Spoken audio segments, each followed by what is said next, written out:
বিসমিল্লাহির রহমানির রহিম। আজকে আমরা কুরআনের এমন একটি সূরার গভীরে যাব যা আমাদের এক গভীর যাত্রায় আমন্ত্রণ জানায়। সূরা আন-নাজিআত। এই সূরাটা শুরুই হয়েছে কুরআনের অন্যতম শক্তিশালী এবং রহস্যময় কিছু শপথের মাধ্যমে, এমন কিছু শব্দ দিয়ে যা আমাদের অস্তিত্বের ভিত্তিকেই যেন নাড়া দেয়। চলুন আমরা একসাথে এর অর্থের গভীরে প্রবেশ করার চেষ্টা করি। সূরার প্রথম শব্দগুলোই দেখুন, ওয়ান-নাজিআতি গরকা। এর অর্থ শপথ তাদের যারা সবলে কঠোরভাবে কোনো কিছুকে টেনে বের করে।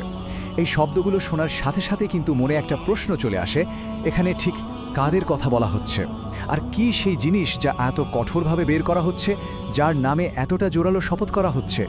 এই প্রশ্নটাই যেন এই সূরার হৃদয়ে প্রবেশের চাবিকাঠি।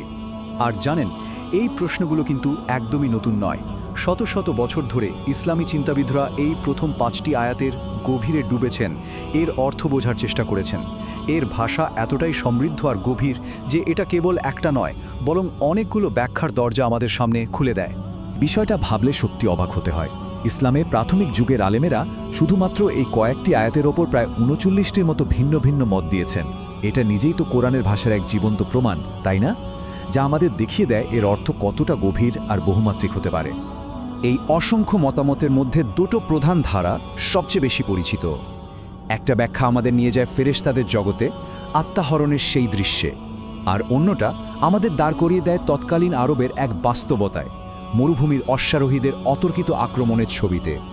আমরা এগুলোকে পরস্পর বিরোধী হিসেবে দেখব না, বরং দেখব কিভাবে কোরআন একই শব্দ দিয়ে একাধিক গভীর অর্থ প্রকাশ করতে পারে। চিরায়ত যে ব্যাখ্যাটা আমরা পাই সেটা আমাদের মৃত্যুর মুহূর্তের কথা মনে করিয়ে দেয়। এখানে বলা হচ্ছে সেই ফেরেশতাদের কথা যারা আত্মা হরণ করেন। অবিশ্বাসীদের আত্মা তারা অত্যন্ত কঠোরভাবে সব শক্তি দিয়ে টেনে বের করেন। ভাবুন তো, ভেজা পশম থেকে কাঁটাযুক্ত লোহার শলাকা বের করার মতো যন্ত্রণাদায়ক একটা ব্যাপার। আর বিশ্বাসীদের আত্মা বের হয় খুব কোমলভাবে, যেন কোনো পাত্র থেকে পানি সহজে গড়িয়ে পড়ল। এরপর তারা সেই আত্মা নিয়ে আল্লাহর নির্দেশের দিকে ছুটে চলেন। এর পাশাপাশি আরেকটা ব্যাখ্যাও কিন্তু আছে, যেটা তৎকালীন আরবদের জীবনের খুব কাছাকাছি। এই ব্যাখ্যা অনুযায়ী আয়াতগুলো বর্ণনা করছে মরুভূমির অশ্বারোহীদের, যারা অতর্কিত হামলা করত। তারা প্রথমে ঘোড়ার লাগাম সজলে টেনে ধরে প্রস্তুত হয়, এরপর ঝড়ের বেগে ছুটে যায় শত্রুর দিকে। দেখুন, দুটো চিত্রই, একটি আধ্যাত্মিক, অন্যটি পার্থিব, কিন্তু দুটোই ভয়, শক্তি আর গতির একটা অনুভূতি দেয়। আর এখানেই কিন্তু মূল বিষয়টা, মানে ব্যাখ্যা যেটাই হোক না কেন, এই শপথের প্রচণ্ড শক্তি আমাদের মনকে একটা অবশ্যম্ভাবী, একটা বিরাট সত্যের জন্য প্রস্তুত করছে। তো কি সেই মহান সত্য? কেন এত শক্তিশালী একটা ভূমিকা? কারণ এই শপথটি আমাদের সরাসরি নিয়ে যাচ্ছে সেই দিনের দিকে, সেই মহাপ্রকম্পনের দিনের দিকে, মানে কিয়ামতের দিকে। প্রথম যে শব্দটা আসছে সেটা হলো আর রাজিফা।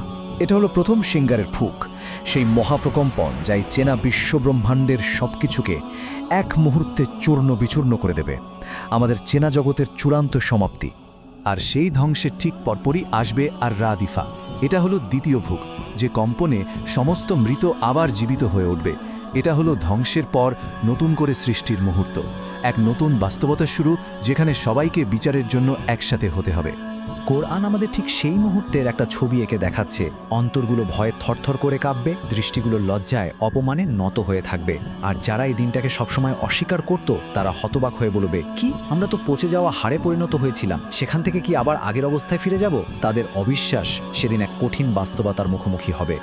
এই যে অবিশ্বাস, এই যে অস্বীকার, এর পরিণতি কি হতে পারে সেটা বোঝানোর জন্য সূরাটি এবার আমাদের এক ঐতিহাসিক ঘটনার দিকে নিয়ে যায়।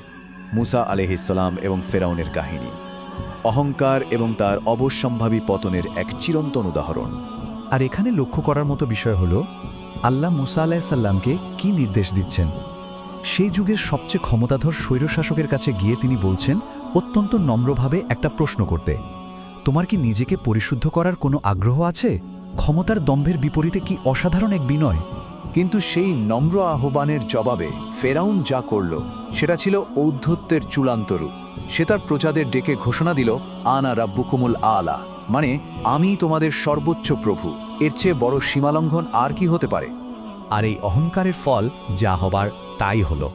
আল্লাহ তাকে দুনিয়া আর পরকালের শাস্তির জন্য পাকড়াও করলেন। দুনিয়াতে তাকে সাগরে ডুবিয়ে দেওয়া হলো, আর পরকালে তো এর চেয়েও কঠিন শাস্তি অপেক্ষা করছে। ফেরাউনের এই গল্পটা থেকে সূরাটি এবার আমাদের দৃষ্টিকে যেন জুম আউট করে মানুষের এই সীমিত ইতিহাস থেকে মহাবিশ্বের অসীম বিশালতার দিকে নিয়ে যায়। যারা পচে যাওয়া হাড় থেকে আবার জীবন পাওয়াকে অসম্ভব মনে করে, তাদের জন্য আল্লাহ প্রকৃতির ভেতর থেকেই এক শক্তিশালী যুক্তি তুলে ধরেন। এখানে কি অসাধারণ একটা প্রশ্ন তোলা হয়েছে। আল্লাহ যেন আমাদেরকেই সরাসরি জিজ্ঞেস করছেন, তোমাদেরকে আবার সৃষ্টি করা কি বেশি কঠিন, নাকি এই যে আকাশ এটা সৃষ্টি করা? এই একটা প্রশ্নই আমাদের নিজেদের ক্ষুদ্রতা আর স্রষ্টার বিশালতাকে মনে করিয়ে দেওয়ার জন্য যথেষ্ট। একটু ভাবুন তো, সেই মহান সত্তা যিনি এই বিশাল আকাশকে নিখুঁতভাবে বানিয়েছেন, যিনি রাতকে অন্ধকার আর দিনকে আলোয় ভরিয়ে দিয়েছেন, যিনি পৃথিবীকে আমাদের বাসযোগ্য করে তা থেকে পানি আর প্রাণের ব্যবস্থা করেছেন এবং পাহাড়কে গেড়ে দিয়েছেন পেরেকের মতো, সেই মহান স্রষ্টার জন্য আমাদের পুনরায় জীবন দেওয়া কি সত্যি কোনো কঠিন কাজ হতে পারে? তাহলে দেখুন, এই যে এত কিছু, শক্তিশালী শপথ, কিয়ামতের বর্ণনা, ফেরাউনের পরিণতি, মহাবিশ্বের নিদর্শন, এই সব কিছু আমাদের এনে দাঁড় করাচ্ছে একটা চূড়ান্ত সিদ্ধান্তের সামনে। দুটো পথ এবং দুটো একেবারে ভিন্ন পরিণতি। সূরাটা একদম পরিষ্কারভাবে দুটো দলের ছবি আমাদের সামনে তুলে ধরে। এক দল যারা সীমা লঙ্ঘন করেছে এবং এই দুনিয়ার জীবনকেই সবকিছু মনে করেছে, তাদের শেষ আশ্রয় হবে জাহান্নাম। আর অন্য দল যারা তাদের রবের সামনে দাঁড়ানোকে ভয় করেছে এবং নিজের ভেতরের কুপ্রবৃত্তি থেকে নিজেকে সংযত রেখেছে, তাদের চিরস্থায়ী ঠিকানা হবে জান্নাত। তখন মক্কার অবিশ্বাসীরা প্রায়ই একটা প্রশ্ন করত, আচ্ছা এই দিনটা আসবে কবে? সূরাটি খুব পরিষ্কার করে দিচ্ছে যে এর জ্ঞান একমাত্র আল্লাহর কাছেই আছে। নবীর দায়িত্ব দিন তারিখ জানানো নয়, তার দায়িত্ব হলো কেবল তাদেরকেই সতর্ক করা যারা এই দিনটিকে সত্যি ভয় করে। আর সূরাটি শেষ হচ্ছে এমন একটা উপলব্ধি দিয়ে যা আমাদের ভেতরটাকে নাড়িয়ে দেয়। যেদিন আমরা সেই মহাদিনের মুখোমুখি হব, সেদিন আমাদের এই পুরো জীবনটাকে মনে হবে যেন মাত্র এক সন্ধ্যা বা এক সকালের ব্যাপার।